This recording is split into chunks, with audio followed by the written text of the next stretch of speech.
लग्नाचे दागिने म्हणजे श्रीमंत पेशवाई दागिने, नाशिकचे सुप्रसिद्ध सराफ मयूर अलंकार सराफ।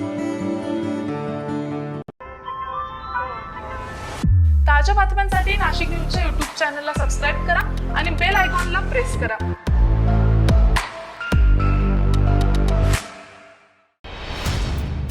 पीएफ प्रकरणाचा निपटारा करून देण्यासाठी 2 लाख रुपयांची लाच स्वीकारणाऱ्या भविष्य निर्वाह निधीच्या वरिष्ठ अधिकाऱ्यासह अन्य 2 जणांना काल गुरुवारी सीबीआयच्या लाचलुचपत प्रतिबंधक विभागानं अटक केलेली आहे।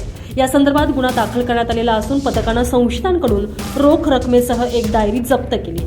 सीबीआयच्या विशेष एसीबी पथकातील अधिकाऱ्यांनी दिलेल्या माहितीनुसार प्रादेशिक भविष्य निर्वाह निधीचे अधिकारी संशयित आरोटे नामक संशयितास अटक करण्यात आलेली आहे। त्याचप्रमाणे अंमलबजावणी अधिकारी आणि खासगी पीएफ एजंट यांच्यावर देखील कारवाई करण्यात आलेली आहे।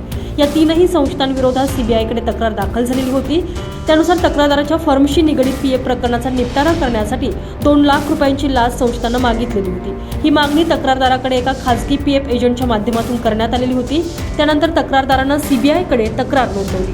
त्यानुसार सीबीआयचे मुंबई येथील डीआयजी डॉक्टर सदानंद दाते यांच्या मार्गदर्शनात विशेष पथकानं सापळा रचून ही कारवाई केली आहे।